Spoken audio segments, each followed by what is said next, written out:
죄 위해 죽으신 주 십자가 그 사랑 감사해 날마다 주의 형상대로 변화되리라 십자가 우리 새롭게 하리 우리 죄 위에 죽으신 주 십자가 그 사랑 감사해 날마다 주의 형상대로 변화되리라 십자가 우리 새롭게 하리 놀라운 사랑 찬양하리라 우리를 위해 생명 주셨네 놀라운 사랑 찬양하리라 십자가의 그 능력 십자가의 그 능력 오늘 우리가 함께 나눌 말씀은 데살로니가 전서입니다. 데살로니가 전서 1장 1절부터 8절까지 말씀을 저와 여러분들이 한 절씩 교독하시겠습니다. 바울과 실루아노와 디모데는 하나님 아버지와 주 예수 그리스도 안에 있는 데살로니가인의 교회에 편지하노니 은혜와 평강이 너희에게 있을지어다.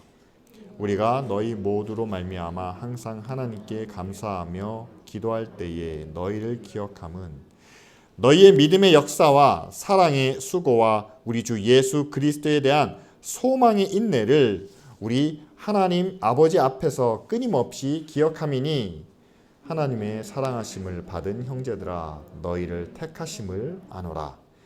이는 우리 복음이 너희에게 말로만 이른 것이 아니라 또한 능력과 성령과 큰 확신으로 된 것임이라. 우리가 너희 가운데서 너희를 위하여 어떤 사람이 된 것은 너희가 아는 바와 같으니라. 또 너희는 많은 환난 가운데서 성령의 기쁨으로 말씀을 받아 우리와 주를 본받는 자가 되었으니 그러므로 너희가 마게도냐와 아가야에 있는 모든 믿는 자의 본이 되었느니라. 주의 말씀이 너희에게로부터 마게도냐와 아가야에만 들릴 뿐 아니라 하나님을 향하는 너희 믿음의 소문이 각처에 퍼졌으므로 우리는 아무 말도 할 것이 없노라. 아멘. 2022년 우리가 시작은 우리가 데살로니가 전서와 후서를 우리가 함께 나누려고 합니다. 데살로니가 여러분들 낯선 이름이죠. 그리스 북쪽에 위치한 도시입니다. 로마가 지배하기 전에는 마게도냐의 수도였던 곳이죠. 그래서 상업적으로 또 군사적으로 굉장히 중요한 그런 도시였습니다. 그런데 바울이 과연 언제 그곳에 가서 복음을 전하고 교회를 세웠느냐?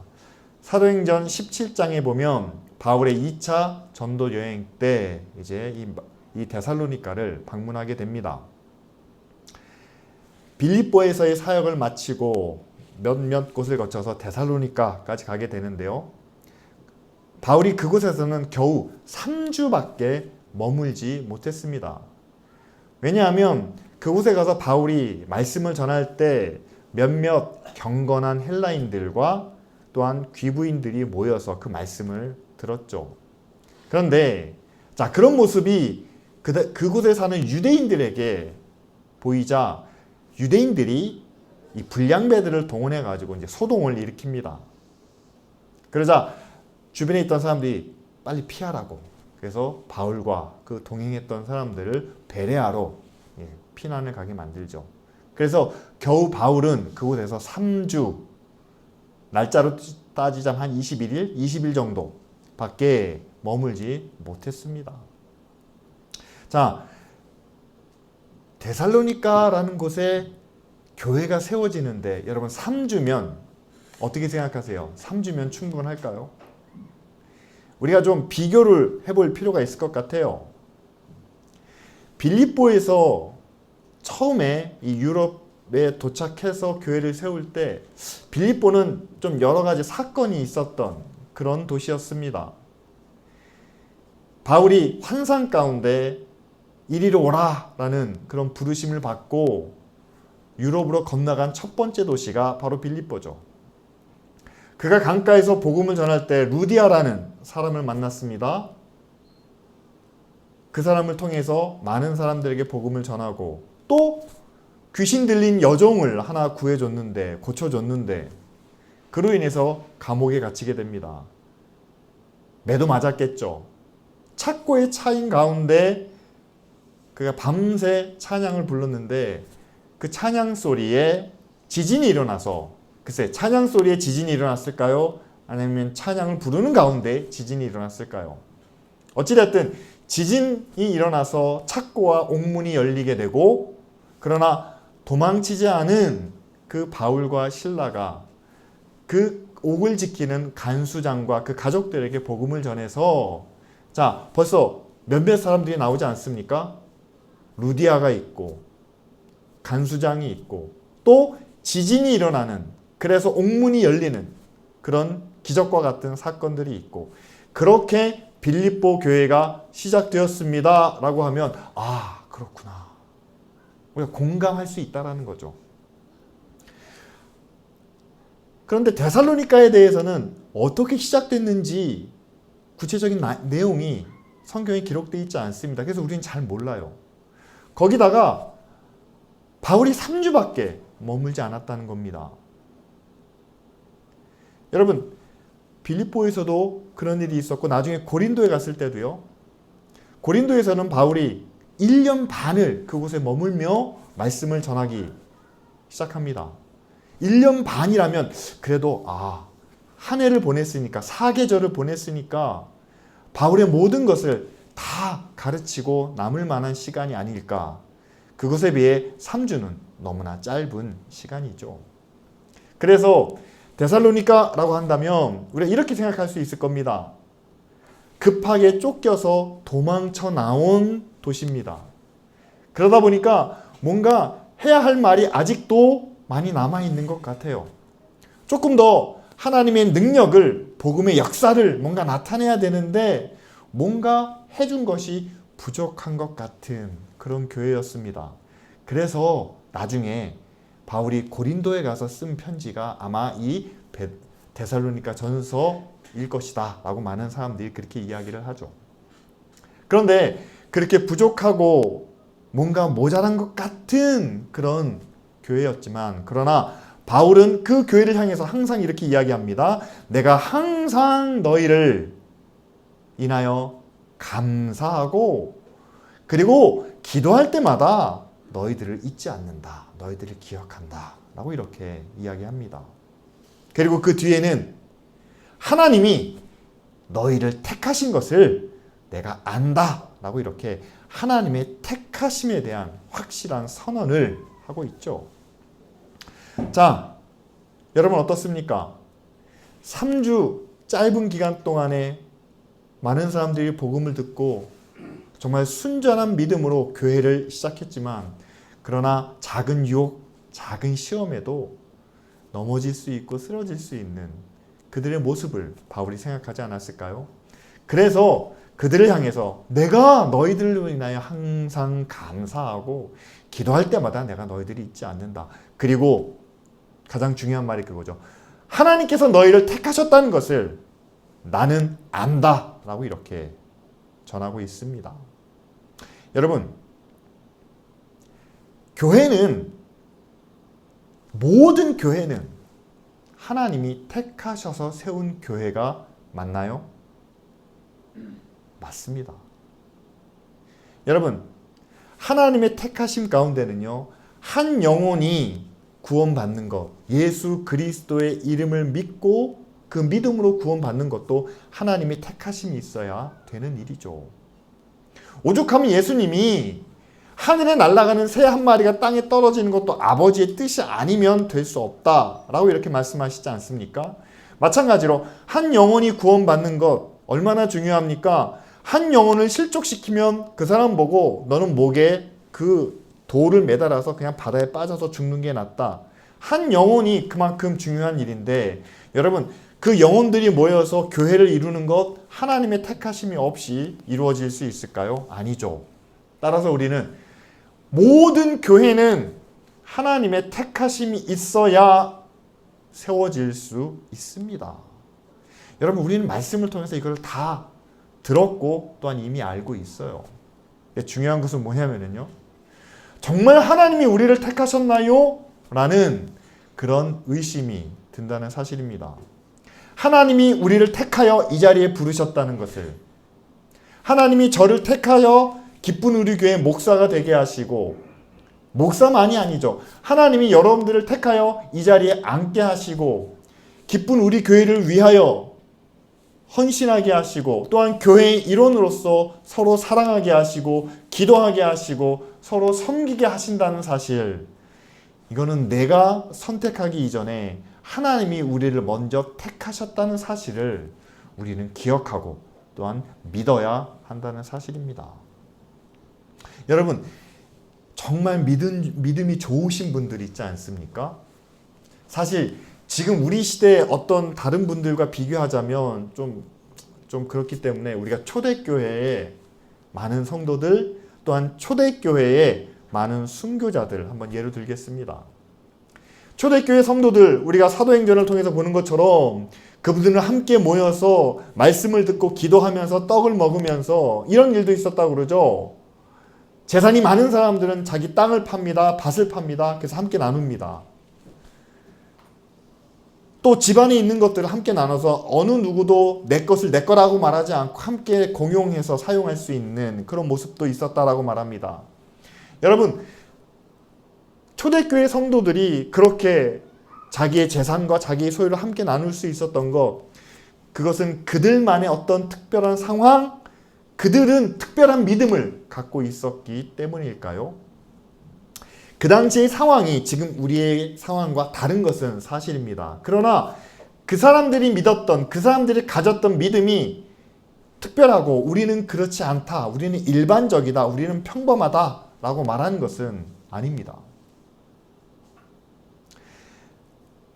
여러분 믿음은 다 똑같습니다. 얼마나 오래 믿었는지, 얼마나 짧은지, 얼마나 깊게 믿고 있는지, 아니면 얼마나 좀 연약한지, 그런 정도의 차이는 있을지언정 특별한 믿음과 일반적인 믿음은 없다는 거죠. 제가 말씀드리고 싶은 건 이겁니다. 하나님을 향한 믿음은, 인간이 가질 수 있는 믿음은 그렇게 다르지 않습니다.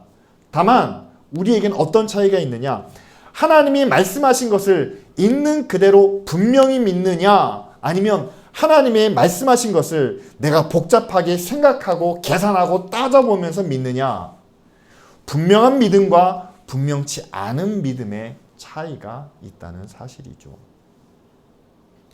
초대교회 성도들, 예수님을 직접 만났던 3년 동안 예수님을 따라다녔던 제자들, 그리고 예수 그리스도의 십자가의 보혈을 믿고 그분이 우리에게 생명을 주셨기 때문에, 우리는 구원받았다는 확신이 있기 때문에 이제 어느 것도 두렵지 않다라는 그런 분명한 믿음을 가졌던 사람들은 그 믿음의 결과, 믿음의 열매로 분명하게 자신의 삶을, 자신의 행동을 선택하며 결정할 수 있었다는 사실입니다. 분명한 믿음을 가진 사람들은 분명한 변화를, 분명한 결단을 내릴 수 있었다는 사실이죠. 그에 비해서 저나 저도 역시 마찬가지예요. 여러분들이나. 여러분 오랜 시간 동안 교회가, 또한 기독교의 역사가 흘러오면서 우리는 성경에 기록되어 있는 분명한 말씀보다는 그 말씀을 어떻게 해석하는 것이 맞는지, 어떤 관점에서 바라봐야 하는지, 또한 그 말씀을 지키면 어떤 결과가 우리에게 주어지는지, 이런 여러 가지 생각과 또한 분석과 또는 판단을 통해서 우리는 그런 믿음을 갖게 되었다는 사실입니다. 여러분, 하나님의 말씀을 우리가 생각해서, 우리가 조절해서, 우리가 판단해서 믿는다면 이게 얼마나 여러분 상황에 따라서 변하고, 또 내 기분에 따라서 달라지고, 또 내 목표와 내 판단에 따라서 하나님이 내게 어떻게 해주실지가 달라지는, 여러분 그런 믿음을 갖고 있다면 과연 우리가 어떻게 믿음의 행동을, 믿음의 결단을, 믿음의 선택을 내릴 수 있겠습니까? 여러분, 우리가 초대교회 성도들처럼, 또한 그 당시에 많은 순교자들처럼 우리가 믿음의 결단을, 믿음의 선택을 내리지 못하는 이유는 우리는 예수님을 만난 경험이 없어서, 또한 하나님의 능력이나 하나님의 은혜를 충분하게 받지 못해서가 아니라, 우리의 믿음이 하나님의 말씀 그 자체를 향한 분명한 확실한 믿음이 아니라, 하나님의 말씀과 구원을 내가 생각하고, 내가 평가하고, 내가 판단해서 그리고 선택한 믿음, 이렇게 복잡하고 불확실한 그런 믿음이기 때문이라는 거죠. 그런데 오늘 데살로니가에 있는 성도들, 그들의 마음을 향해, 또한 그들이 가지고 있는 믿음을 향해 바울이 선언합니다. 너희는 하나님이 택하신 것이 분명하다 라고 말하죠. 따라서 하나님이 우리가 구원받았나? 구원받았으면 우리에게 어떤 일들이 일어나는가? 어떤 변화가 나타나는가? 이런 것들을 생각하지도 못하게 이야기합니다. 너희는 하나님이 택하셨다. 하나님이 택하셨기 때문에 예수 그리스도의 보혈의 은혜와 능력으로, 믿음으로 너희는 구원받았다라는 것을 분명하게 그들에게 보여주고, 또한 그들에게 확인시켜주고 있다는 사실이죠. 따라서 저도 여러분들에게 분명하게 말씀드릴 수 있습니다. 제가 가지고 있는 능력이 아니라, 기쁜 우리 교회가 가지고 있는 어떤 영적인 힘과 어떤 은혜가 아니라, 오늘 우리에게 주신 하나님의 말씀, 예수 그리스도의 십자가의 능력, 그리고 그분이 우리에게 주신 그 약속에 따르면 저와 여러분들은 하나님의 택하심을 받았습니다. 하나님이 이 교회를 택하여 이곳에 세우셨습니다. 그리고 우리 모두는 다 구원받았습니다. 그리고 하나님은 그 구원받은 교회와 구원받은 자녀들을 통해서 이제 하나님의 일을 이루어 가십니다. 이미 계획을 세우셨고, 또한 필요한 은혜와 능력을 우리에게 계속해서 공급해주고 계시며, 또한 그것을 통해서 이제 하나님의 선하신 길로 인도하시는데, 성령의 감화와 감동을 통해서 우리가 걸어갈 길을, 우리를 서서히 이끌어 가신다는 사실이죠. 따라서 성령의 감화와 감동이 하나님의 길을 좌우하는 게 아닙니다. 하나님의 길은, 하나님의 목적은, 계획은 이미 세워져 있습니다. 우리를 선하고 의로운 길로. 그런데 그 길에 우리로 하여금 자발적으로 순종할 수 있도록 성령께서 우리의 마음을 감화, 감동시켜 주신다는 사실이죠.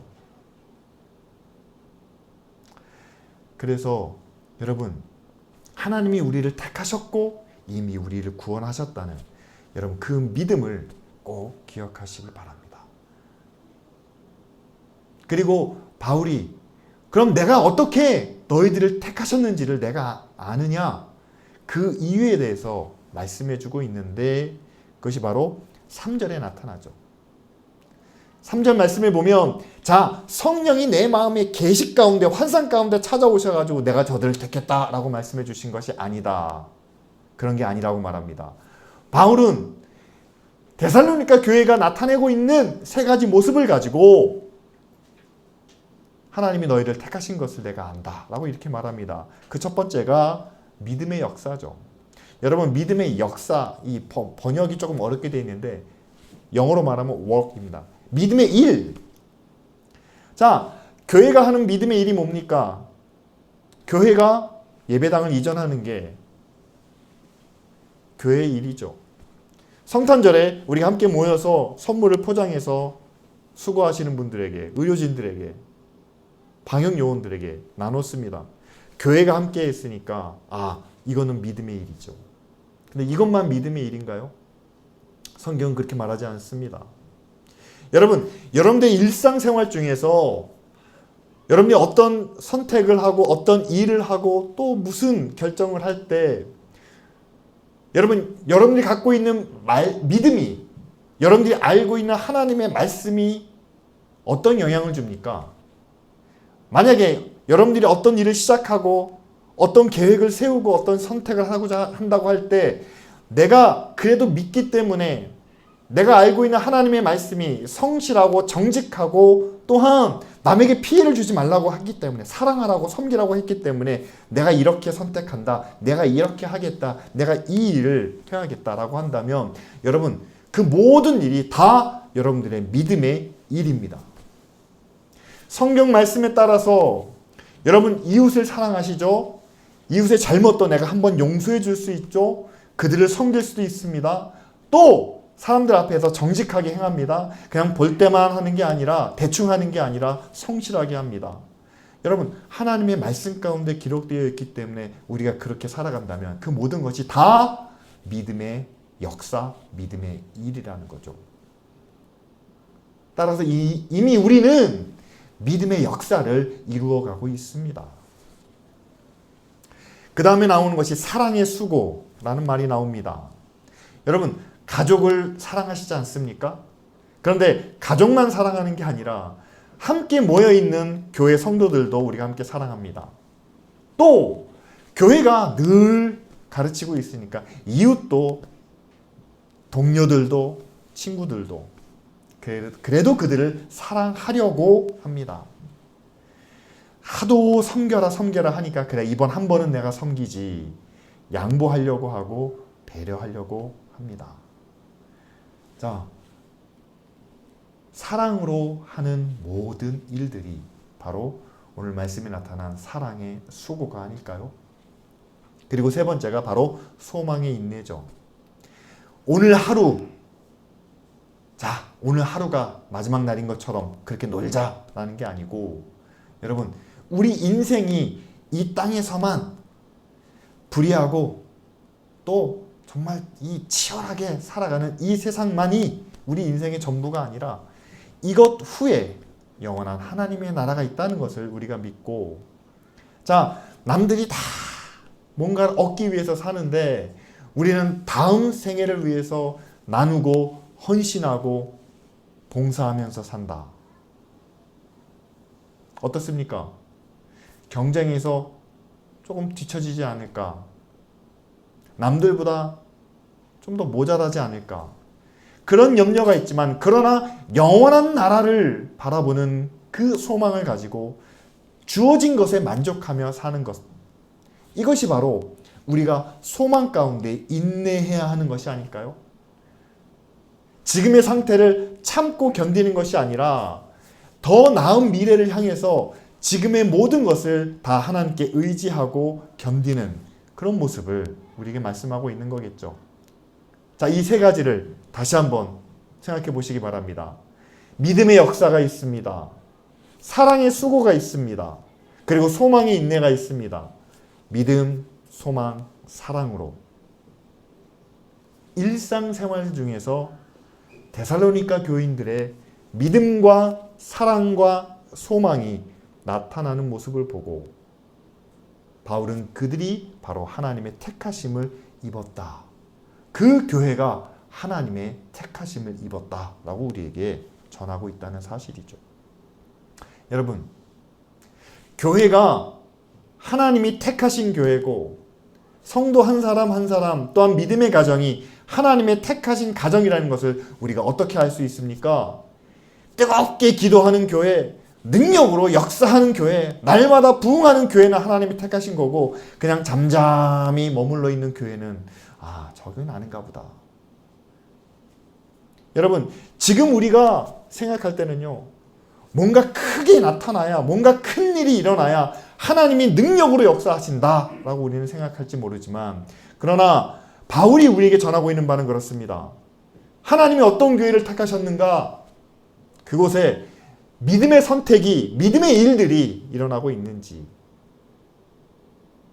사랑으로 수고하는, 헌신하는 일들이 보이는 것뿐만 아니라 보이지 않는 것 가운데서도 사랑의 수고가 있는지, 그리고 모든 사람들이 다 현실과 이 땅에 대한 관심으로 집중해 있지만, 그러나 그것뿐 아니라 영원한 하나님 나라에 대한 소망을 가지고 있는지. 여러분, 믿음, 소망, 사랑이 우리에게 지금 하나님의 택하심을 증명해 줄 수 있는 가장 중요한 요소가 되고 있다는 사실이죠. 그리고 바울이 무엇보다도 그 택하심의 증거를 가장 크게 확인할 수 있었던 것은 바로 6절과 7절에 나오는 말씀 가운데 있는데요. 데살로니가 교회가 환난 중에 그들이 말씀을 받았고, 또한 그 가운데서 주님을 본받는 모습을 보였다라는 사실입니다.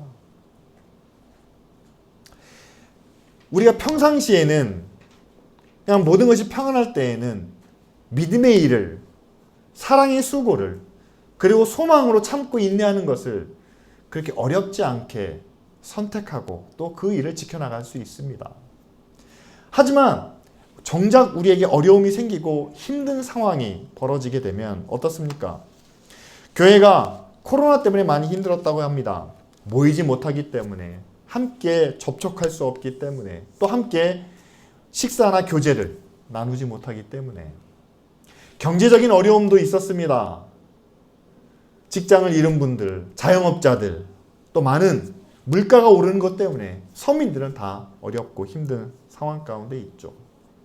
그러다 보니까 미래에 대한 소망도 불투명해졌습니다. 여러분, 그런 가운데 과연 우리가 하나님을 향한 믿음의 일과 또 우리가 서로 섬기는 소망과, 그리고 하나님 나라를 바라는 소망과, 그리고 우리가 서로 섬기는 사랑의 수고와 이 소망을 우리가 변함없이 지키고 있다면, 여러분, 그것은 바로 우리가 하나님의 택하심을 받았다는 보다 확실한 증거가 아닐까요? 여러분, 그러면서 사도 바울이 이 데살로니가 교회를 향해서 말하는 내용 가운데 우리가 정말 귀담아 들어야 될 말씀이 8절 가운데 나타납니다. 8절 가운데 어떤 내용이 있냐면요, 그 교회가 주의 말씀을 열심으로 전했다라고 합니다. 근데 말씀만 열심히 전한 게 아니라 하나님을 향하는 믿음의 소문이 함께 사람들에게 전해졌다라고 이렇게 이야기를 하죠. 여러분, 교회는 항상 하나님의 말씀을 열심히 전합니다. 지금 우리 시대에도요, 만나지는 못해도 유튜브를 통해서, 교회 홈페이지나 방송을 통해서 교회마다 외치는 말이 있습니다. 하나님의 말씀, 구원의 복음을 들으시고 믿으시기 바랍니다. 그러니까 하나님의 말씀은 정말 여러 곳에서 전파되고 있어요. 데살로니가 교회는 그렇게 전해지는 하나님의 말씀과 그리고 하나님을 향한 믿음의 소문이 함께 돼서 그들이 믿지 않는 사람들에게도 본이 되었다라고 이렇게 말을 하죠. 그것이 전해져서 많은 능력이 나타났다라고 이렇게 이야기하죠. 그런데 지금 우리 사회는 그 어느 때보다도 더 많은 복음이, 하나님의 말씀이 증거되고 있는데 왜 그 복음의 능력이, 교회가 본이 되는 모습이 세상 가운데 나타나고 있지 않느냐? 여러분, 우리에게 하나 빠진 게 있다면 하나님을 향한 믿음의 소문이 우리가 전하는 복음보다 너무 작고 너무 빈약하지 않느냐라는 사실입니다. 여러분, 교회에 대한 소문 어떤 내용들이 있습니까? 어느 교회에서 정말 하나님을 사랑하는 마음으로 이웃을 돕고 수고하고 헌신한다는 그런 이야기들도 들립니다. 좌절할 수밖에 없지만 힘든 가운데 있지만 그러나 천국의 소망을 가지고 그래도 꿋꿋하게 살아가고 있는 그런 분들의 소식도 들려옵니다. 그러나 그런 이야기와 함께 더 많은 이야기들이 들리죠. 어느 교회가 성전을 건축하며 또 다른 어떤 사역을 하면서 주변에 있는 이웃들을 돌보지 않고 그것 때문에 분란이 일어나고 싸움이 일어나고 다툼이 일어났다는, 교회가 가지고 있는 재정 때문에 분열되고 싸우고, 이상하게 뉴스에 나오는 소식, 교회에 대한 소식들마다 믿음의 소문이 아니라 교회가 가지고 있는 아픈 부분, 교회가 해서는 안 될 부분들이 너무나 많이 드러나고 있다는 사실이에요. 저도 솔직히 고백을 드리면 부정적인 소문들이 훨씬 더 많습니다. 특별히 교회에 대해서 믿는 사람들에 대해서요. 자, 그렇다면 지금 한국 사회 가운데 복음의 능력이, 구원의 역사가 일어나지 않는 이유는, 여러분, 우리의 기도가 부족한 것도 맞고 우리의 믿음이 약한 것도 맞습니다. 더 열심히 기도하고 더 힘있게 외치고 더 확실한 믿음을 가져서 우리가 어떻게 해야 될까요? 우리 안에서만 기도하고 열심을 내고 성령의 능력을 받는다고 해서 말씀을 믿지 않는 사람들이 받아들이는 것은 아닙니다. 한번 초자연적으로 뭐 성령의 바람이 불면 다 복음화가 될 거다. 이건 너무 낭만적인 이야기예요. 여러분, 교회에 대한 소문이 어두운 데서 밝은 데로, 불의한 것에서 의로운 데로, 이기적인 곳에서 사랑을 나누는 데로, 배타적이고 스스로 자신을 높이는 데서 겸손하고 서로 이해하고 나누는 모습으로, 여러분, 교회에 대한 소문이 바뀌어야 된다는 사실이죠. 저는 여러분들에게 꼭 말씀드리고 싶습니다. 여러분, 성령의 능력을 믿으십니까? 예수 그리스도의 십자가의 능력을 믿으십니까? 예수 그리스도의 피가 저와 여러분들의 모든 죄를 씻으셨다는 것을 믿으십니까? 그러면 여러분, 그 능력이 교회 밖에 있는 사람들에게 역사하는 것이 아니라 교회 안에 있는 우리에게 역사하셔서 우리를 통해 교회를 바라보는 하나님을 향한 좋은 믿음의 소문들이 나타날 수 있도록, 들려질 수 있도록 우리 함께 기도하기를 원합니다. 하나님의 말씀의 능력은, 복음의 능력은 변함이 없습니다. 그런데 우리를 통해서 들려지는 소문은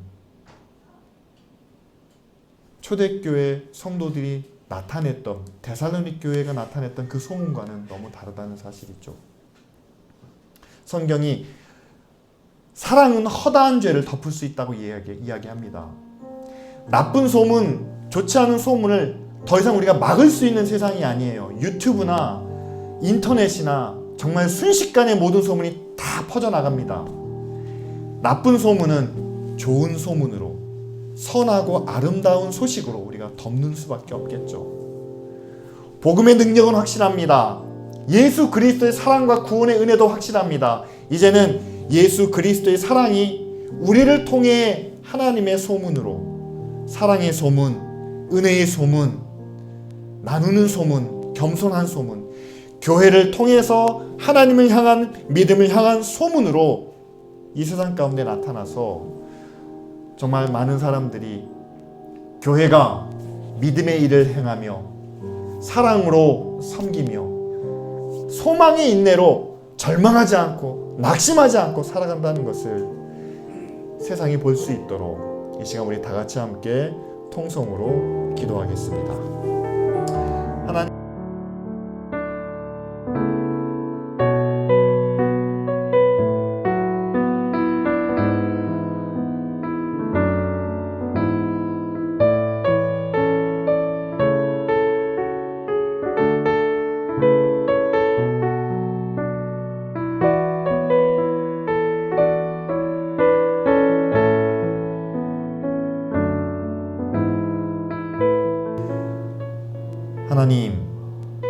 하나님이 기쁜 우리 교회를 택하시고 또한 우리 한 사람 한 사람을 택하여 자녀로 삼아 주신 것을 믿습니다.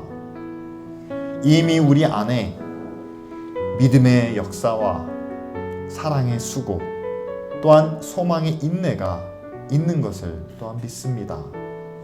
하나님, 이 시간 간절히 기도하오니 코로나로 인하여 우리 모두가 힘들고 또한 경제적인 어려움 때문에 사회적인 문제 때문에 우리가 다 낙심한 가운데 있지만 그러나 택함받은 하나님의 자녀로 우리의 믿음과 사랑과 소망을 나타낼 수 있는 하나님의 자녀가 되게 하여 주시옵소서. 성령의 능력을 믿습니다. 우리의 기도를 들으시며 역사하시는 하나님의 능력을 또한 예수 그리스도의 보혈의 능력을 믿습니다. 하나님, 이제 우리를 통하여 하나님을 향한 믿음의 소문이, 그리스도인들을 향한 좋은 소문이 이 세상에 어둡고 불의하고 악한 소문들을 모두 다 덮게 하여 주시옵소서. 이제 우리가 하나님을 향한 의의 도구가 될 수 있도록 성령께서 우리를 능력으로 세우시고 예수의 피로 씻으시며 우리를 거듭나게 하여 주시옵소서. 감사드리며 예수 그리스도의 이름으로 기도합니다. 아멘.